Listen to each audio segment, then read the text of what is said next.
So on behalf of Meyersound and my fellow colleagues, welcome to another Mapp 3D Roundtable. The spirit of these roundtables is that we would like to make ourselves available to ask any questions that you might have relating to Mapp 3D. As always, on these calls, I'm being joined by fellow panelists, not necessarily all of them, but typically there's at least 3 of us. It's my understanding. I saw Steve, I heard Steve already, so Steve is with us. Alex is with us. I think David Vincent is with us. We have some Latin American colleagues in here as well.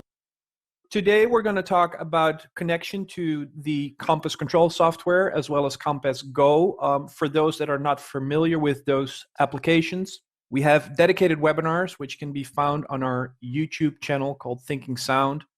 Dedicated webinars talking about Compass as well as Compass Go. Those webinars and many more, including previous roundtables, can be found on Thinking Sound, our YouTube channel.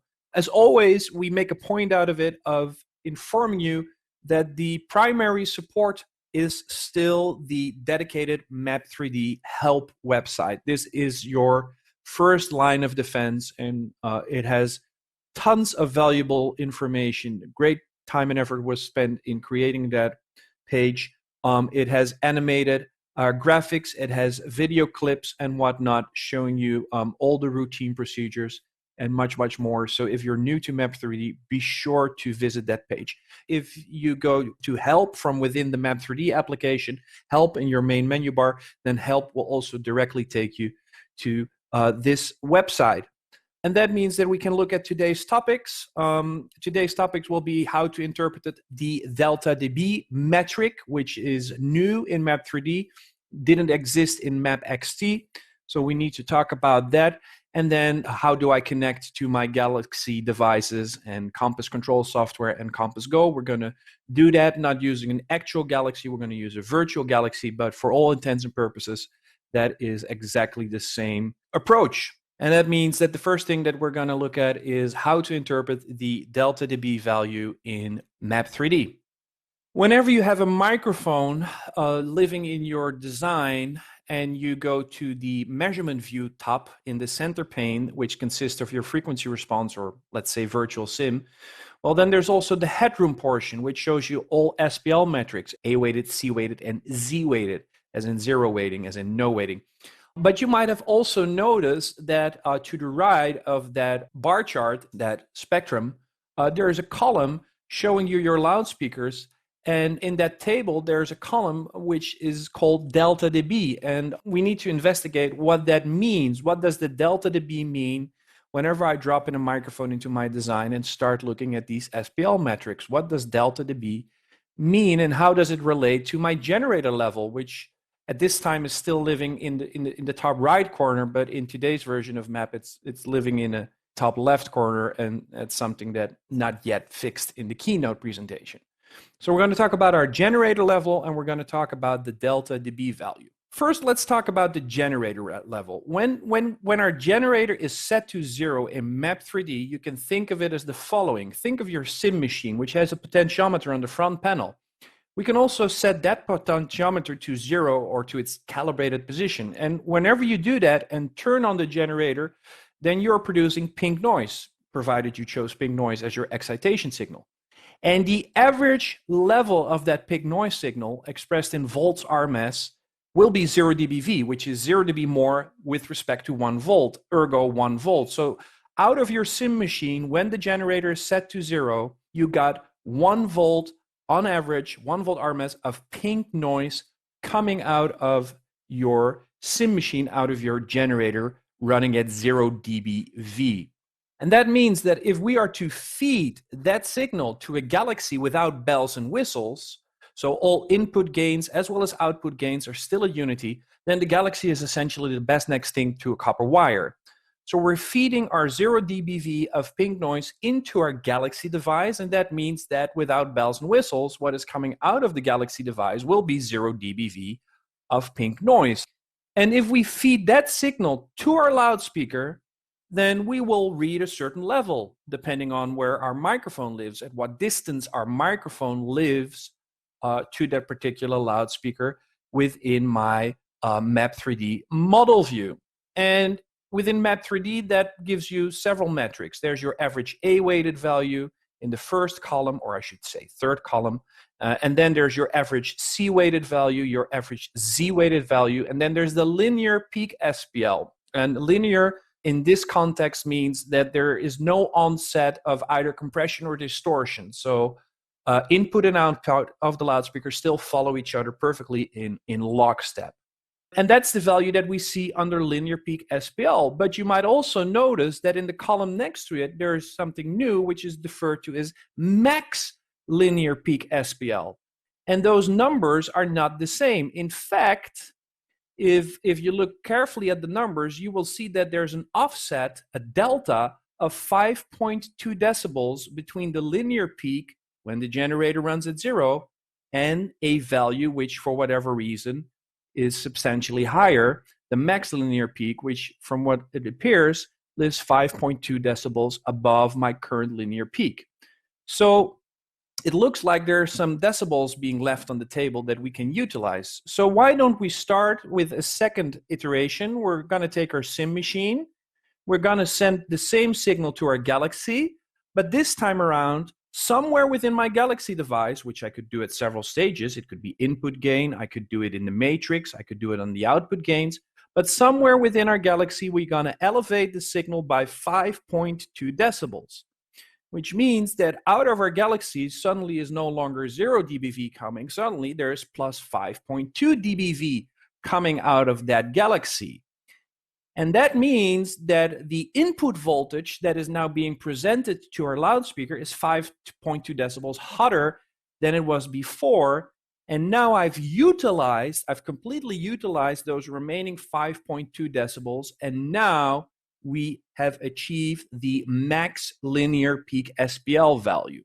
It is at this point that the scales start to tip. If we exceed this value, then we enter the domain where the loudspeaker will no longer be running in its linear range of operation. Then we will start to see the onset of compression and or distortion. But up to this point, the loudspeaker is perfectly within its linear range. If you would like to know more about the stop conditions that we use to determine the max Spl of a loudspeaker, be sure to visit mnoise.org, where we have a written procedure that explains in great detail which stop conditions we use to determine the maximum level of a loudspeaker in such a way that it's still ensured that it's within its linear range of operation. That delta dB basically shows you the remaining amount of headroom that you can utilize between 0 dBV and, depending on make and model, the ultimate level, the max linear peak Spl that you can attain. And that is in a nutshell what the delta dB value means. So for a single enclosure, that delta dB value is always the difference between the linear peak at your current generator level and the maximum attainable peak value if you increase that level, in this case by 5.2 decibels, which can be done in several links within the signal chain. I could also increase the generator level to plus 5.2, and then I would utilize that same remaining headroom. So there's several links within our signal chain where we can increase, in this case, the level by 5.2 decibels and utilize that remaining delta dB, that remaining headroom. And for a single enclosure, you can rely on that data as it's shown onto your screen. Let's see then how this works once we start working with more than one loudspeaker. The thing with maximum linear peak is that in the calculation of that value, time and therefore phase is discarded. And while it's true that 10 loudspeakers give you the potential to gain as much as 20 decibels in a team effort, this will only be true if you are equidistant to each loudspeaker within that array. And that would mean that you would have to deploy the arrays you're seeing in this illustration, which would be concave or convex. I always mix those up. If you live at the origin of this circle, then you're equidistant at the same radial distance to all of those loudspeakers. And equidistant, of course, translates into equitemporal. So in this instance, which is the exception and not the rule, you would expect to see a 20 dB performance increase if you go from a single loudspeaker to 10 loudspeakers. But we all know that this is not how you deploy arrays. If anything, then they're concave rather than convex.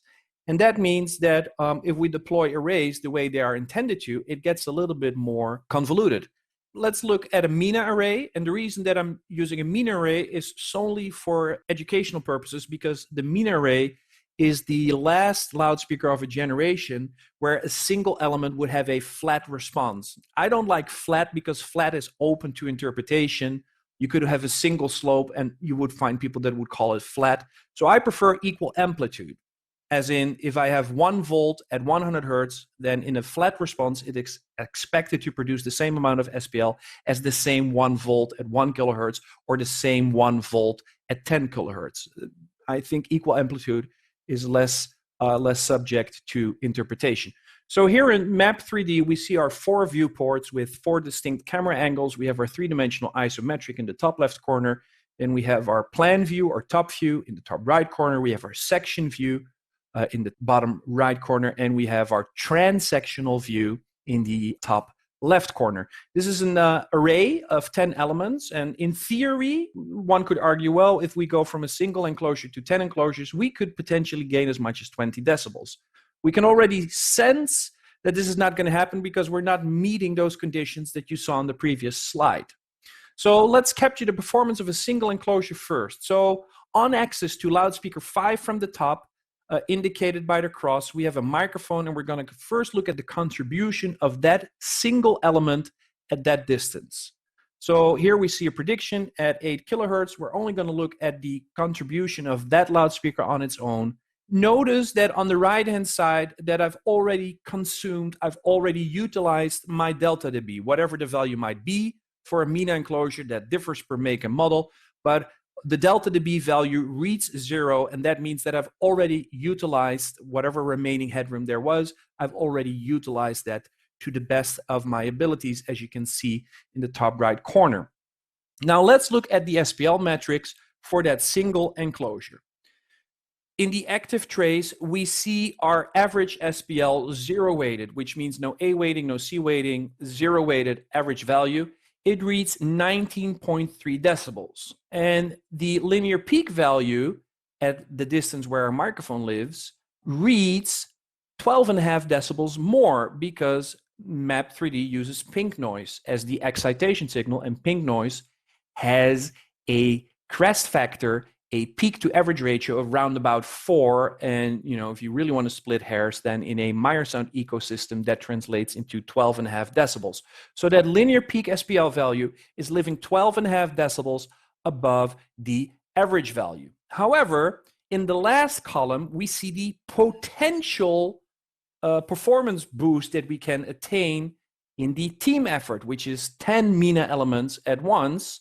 And that's about 20 decibels more, allegedly. Not almost, it's 19 decibels. It's 1 dB shy of the theoretical maximum. But that has to do with the fact that where that microphone is living, you're not equidistant to every enclosure into the array. And that means that even though time and therefore phase might be discarded, that you still have your inverse square law, your attenuation loss over distance. You still have that introducing minute level differences, because the loudspeakers that live at the edges of the array had to travel a longer distance to that same microphone, and therefore are attenuated slightly more with respect to number 5, loudspeaker 5 from the top, that is staring directly in the microphone membrane of our measurement microphone. So we have minute level differences. And there's, of course, also the angular attenuation. These loudspeakers are not omnidirectional. They might be omnidirectional at low frequencies, but line array elements exhibit a behavior known as proportional Q, which means that as you go up in frequency, that the coverage angle starts to narrow proportionally. So you have angular attenuation, you have coverage behavior, if you will, dispersion, and you have distance that introduce minute level discrepancies. And that is the reason why we're not seeing a 20 dB increase, but it's pretty darn close. So we have the promise of gaining 90 decibels. Whether we get to utilize those 19 decibels in a team effort, that remains to be seen. Because now we're not going to capture the response of a single element. Now, for the first time, we're going to look at all MENAs at once. We're going to compare the data that we now see for the entire array, and we're going to compare that and see whether this promise of 19 decibels of alleged gain in a team effort, if we get to utilize that 90 dB. Again, I've maxed out all delta dBs, and the first thing that you might notice is that there's a change in the spectral content, because suddenly we see this huge buildup of low frequencies, which is the mutual team effort at low frequencies, where we're in the joint custody of all those low frequency sections. So that's perfectly normal behavior, and that means that whatever increase we see in level is primarily caused by the mutual coupling at low frequencies. But now let's look at the actual Spl metrics now that we're measuring the entire array at once. So in the second row from the top, we have stored the performance of that single mina element on its own, soloed. And in the active trace, the live trace, now we see the metric for all minas turned on at once. And let's look at the differences. Notice that when we had a single mina element, that it produced a peak value of 102.8. And again, with 10 elements, we're expecting to see a 19 dB increase in efficiency. And this is also true when we look at the numbers for all minas at once. But if we look at the difference in linear peak at the point in space where a microphone lives, then we see that we only gain 17 decibels, which is 2 decibels shy of what was promised. So we don't get that max linear peak Spl, we get 2 dB less, as you can see. And that means that, especially when you're working with multiple loudspeakers, that if you need a level for your particular production, for your particular application, if it exceeds the max linear peak Spl, it's not going to happen. You can think of the max linear peak Spl as the ultimate result, and the linear peak Spl, provided you utilize your delta dB, your remaining headroom, as the penultimate result. And that's what we're seeing. The penultimate result differs by 2 decibels from the ultimate result. And that 70 dB increase is primarily due to the mutual coupling at low frequencies, because we're looking at zero-weighted data. If we ignore the low frequencies altogether by using an A-weighting curve, which is essentially a high-pass filter, then we see that the increase in level is even less than the 19 decibels that were promised, let alone the 17 decibels that we see when we have no weighting curve applied. Because if we look at the A-weighted values, where we're basically looking at the frequency span in the custody of the waveguides, then we see that we're only gaining about 14 decibels if we ignore the mutual coupling at low frequencies. So rather than seeing a 10-fold increase in pressure, we only see about half of that. We only see a 14 dB increase rather than a 17 dB increase, let alone a 19 dB increase. So for a single loudspeaker, you can take that delta dB value at face value. With multiple loudspeakers, that maximum linear peak Spl value is just an indicator of the maximum level that you could attain, but only if all the stars and all the planets are aligned. That's in reality, it's not going to happen. So the metric that you want to pay attention to is your linear peak Spl, which is your penultimate result. This is by no means an easy topic, but the nice thing about delta dB is that it really allows you to adjust all the gain settings within your entire system to make the most out of your system to get the maximum amount of efficiency without leaving any decibels on the table. Then the next topic that I would like to discuss is connection to Galaxy. What we are expected to see over here is the processor settings tab in the center pane within Mapp 3D. So we have our model view, we have our object settings, and then we have our processor settings, okay? So we have our processor settings. I'm going to share my screen once more. So that is all Mapp 3D. At the same time, I have Compass running. And in Compass, we have a single Galaxy. It's an 816. And for all intents and purposes, this could be a actual Galaxy, but I'm going to use it virtual. And then in the top right corner, we see a screen capture of my iPad, which is currently running Compass Go. So several things are going to happen. If we're going to use the Galaxy in our mature Compass control software, then we expect it to appear on Compass Go, because Compass Go is saying, hey, I see a galaxy on the network. So I'm going to my iPad, I'm going to connect to that virtual galaxy. There we see the overview tab in Compass Go. I don't want to go there, let's go to one of the output channels. And let's go also to output channel 1 in the Compass control software. So we're seeing those outputs. And now I go to Mapp 3D and I go to that same output channel, and I'm going to do several things which are probably extremely ill-advised, but they're only here to serve a purpose. Think of it as the following, okay? You're doing your design within Mapp 3D, and you're also doing all the processing that you're expecting to do in the real world. You're using your delay integration, your product integration, your EQ starting points. You might be using LMBC, low mid beam control, and whatnot. All of that has been done in Mapp 3D, and now I want to somehow get that out of Mapp 3D into the real world, into my Galaxy devices. So here's what we're going to do. We go to our Mapp 3D, and then we go to Tools. And in Tools, we go to Signal Processor Management, and that will bring up a dialog. And on the left, we see our Galaxy device that is living within my Mapp 3D world. I think I can make this even a little bit more obvious by changing the name to, let's call this the Mapp 3D Galaxy, okay? If we now go to our signal processor management, we see this is the galaxy living in my Mapp 3D ecosystem.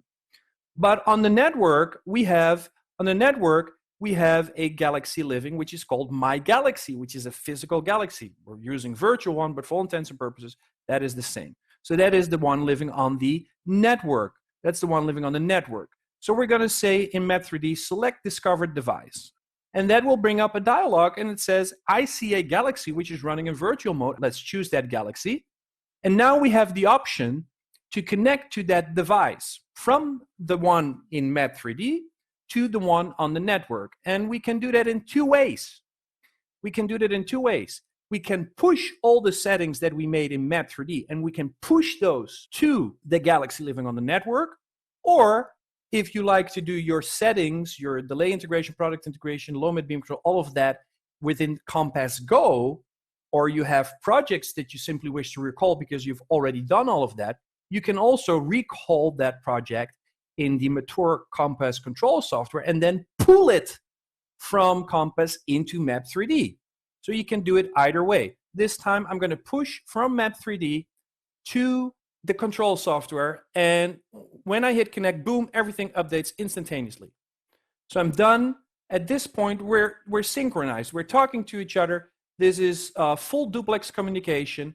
We're talking to each other, and that will remain from here on. So let's close this dialog. From now on, everything is synchronized. There's no master, there's no satellite. Everything is now becoming bidirectional communication in near real time, which means that if I go to my all-pass filter in Mapp 3D and start to change the corner frequency, okay, then you see that change of the corner frequency of the all-pass filter reflected in near real time in the Compass control software, as well as in the Compass Go software running on my iPad. If I disable my U-shaping, then everything updates in near real time. It also works the other way around. So if I were to go to my high-pass filter and start changing the corner frequency of that high-pass filter, then everything is updating in near real time. And this is also true if I were to go to my iPad. If I were to change any of the settings within my iPad, such as the corner frequency of that same high-pass filter, then everything updates in near real time. So whatever you do from here on, they're synchronized, and they will remain synchronized for the remainder of this session. And that is wonderful. That means that you can do, you're on the bus or you're in transit, you can do all of your design work in Mapp 3D and then push it in a single effort to your Galaxy processor on the network. Or you could do your design work in Mapp 3D and do all of your programming, all of your settings and whatnot in Compass Control, if that has your preference, and then pull it into Mapp 3D. And the other thing that I think is quite awesome is that you can also use Mapp 3D to document your work during the event. So imagine that you designed a system, you made your settings, and for whatever reason, once the event is over, you're not entirely happy with the results.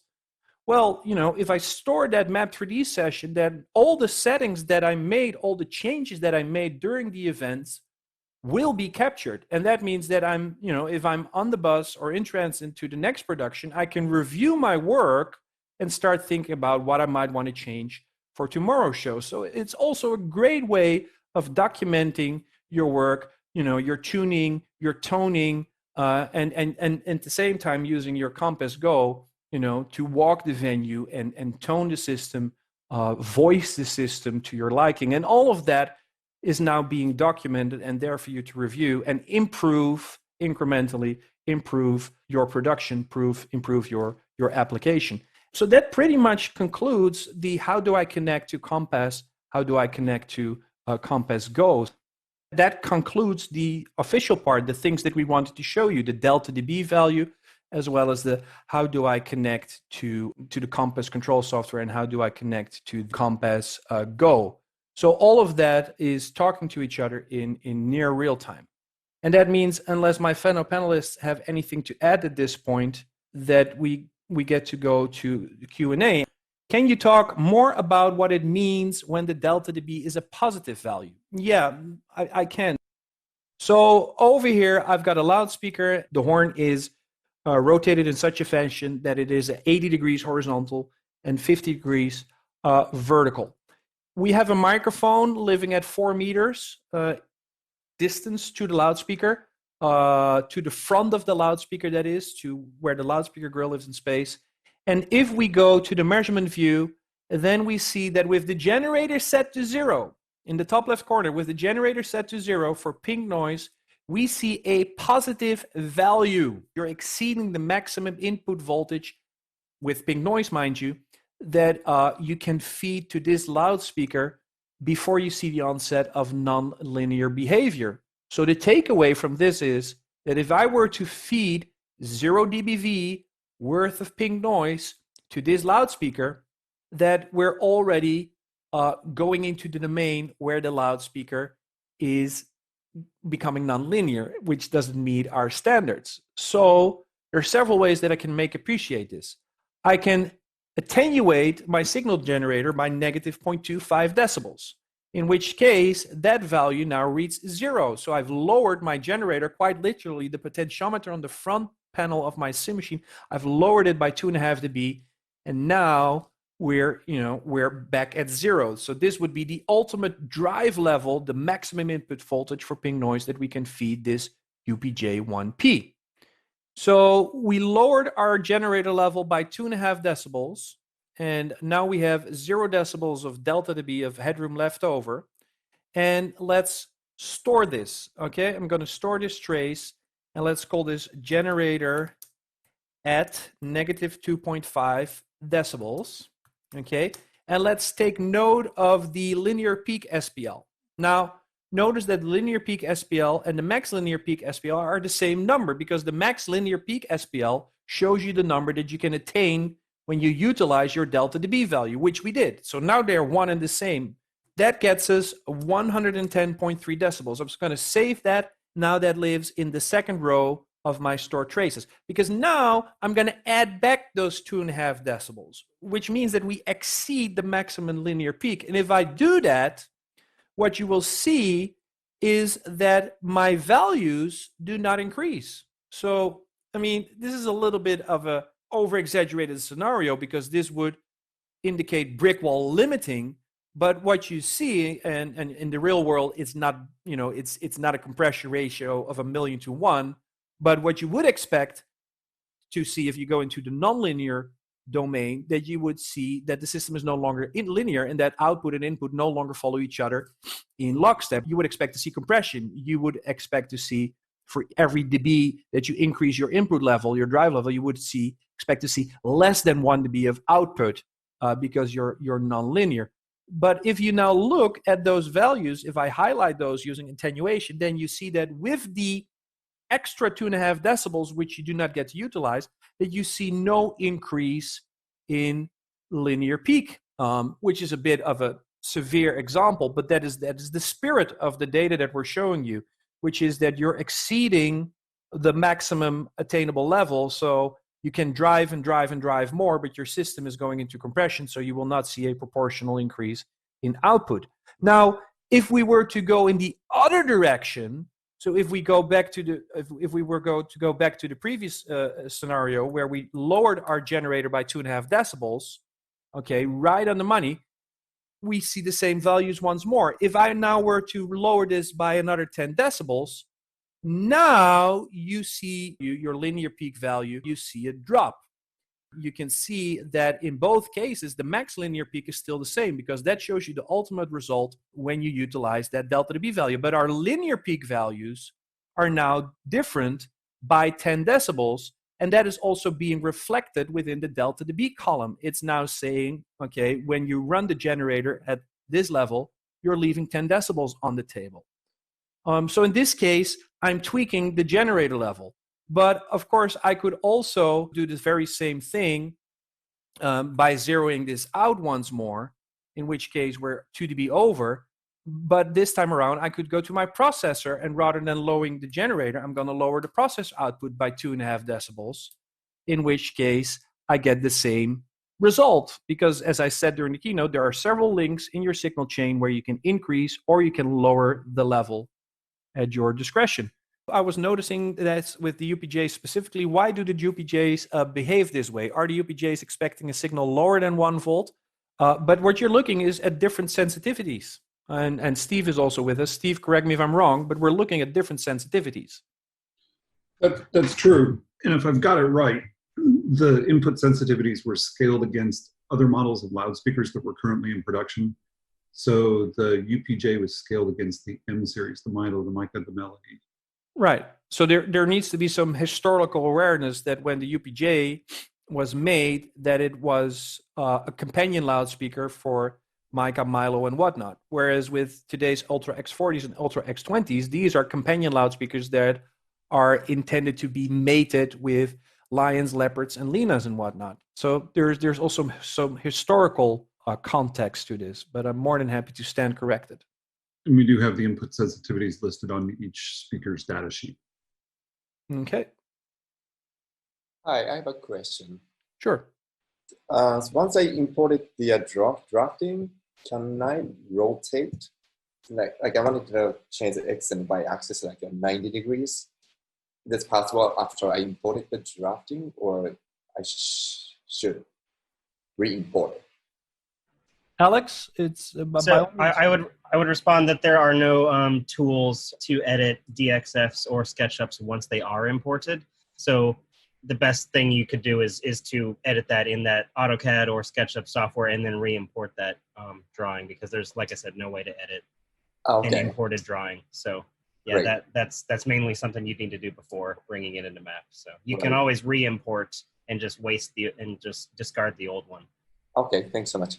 And another one is, can we create some object so that it's going to represent real, like a pillow or mezzanine level, so that we can see the prediction of shadow or those kind of stuff in the Mapp 3D? I haven't tried it yet, but. Like acoustic shadows, like occultation? Yes, sir. That's not possible at this point. Okay. That being said, Hidenori, keep submitting those feature requests, because those feature requests will help us prioritize the development of Mapp 3D. Yeah, great. Thanks so much. I just wondered. Thank you. Thank you. I'm going to mention something in regards to Hide's question that can help him.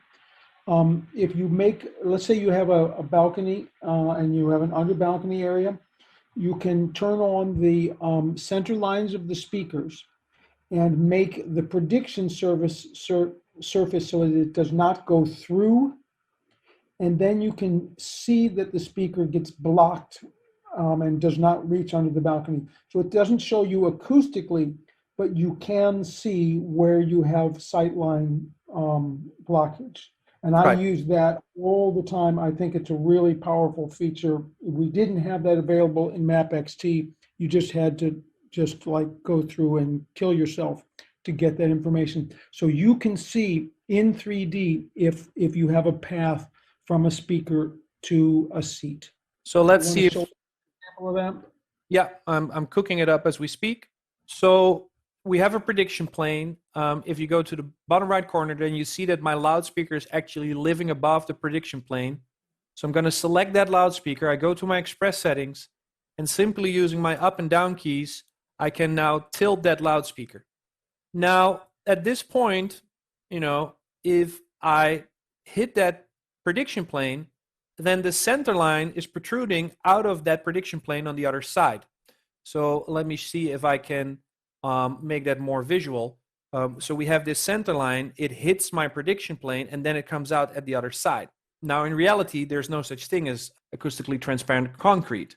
So one way that we can make you appreciate this is by going to the properties of that particular surface and deactivate the true option. And the moment that I do that, that center line is no longer capable of penetrating that surface and coming out on the other end.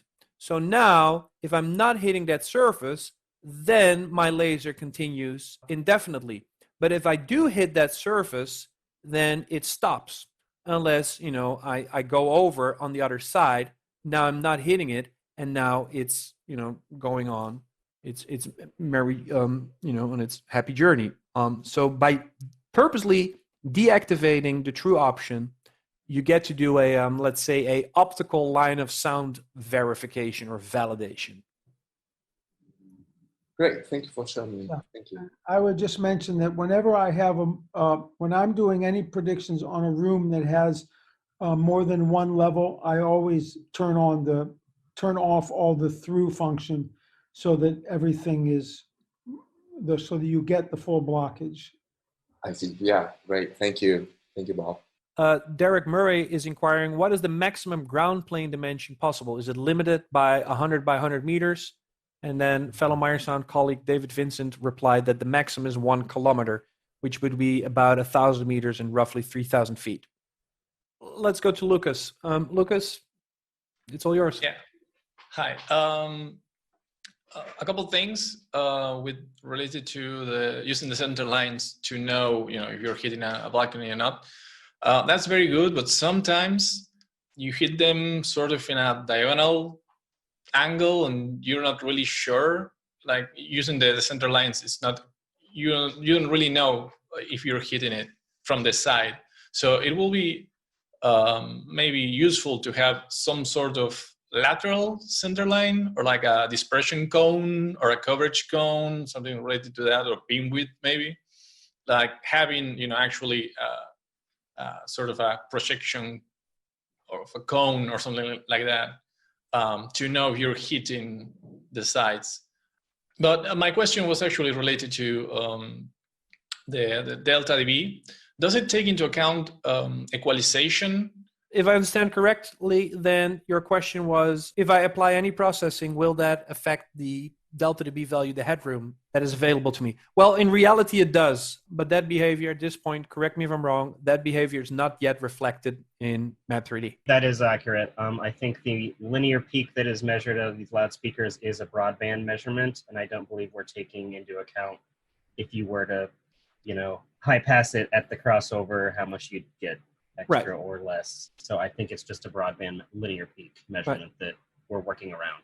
That was exactly the question. Thanks. If we apply a boost, then we're likely to expedite the onset of nonlinear behavior. Whereas if we, apply a cut or start, reducing bandwidth, then it's the other way around. It's likely that some decibels might be left over on the table, but that behavior is currently not reflected in Mapp 3D. No. If you think about real headroom for real loudspeakers, it really is a frequency by frequency basis. Like, let's take a little speaker where it overloads at 60 hertz is very different from where it overloads at 600 hertz and where it overloads at 6 kilohertz in terms of SPL numbers. So it's a complicated subject. A defective speaker could have a single range that craps out before any other frequency. I mean, that's what what you get when you go to the music store.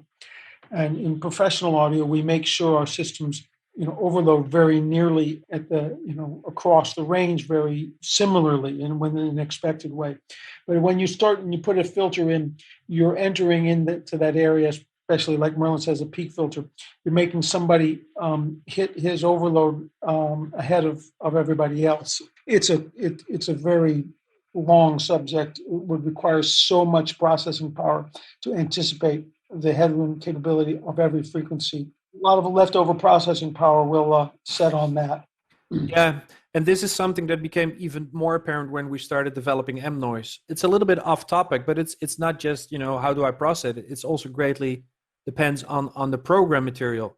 So, interesting side effect is that M-Noise and ping noise below 500 hertz are functionally the same.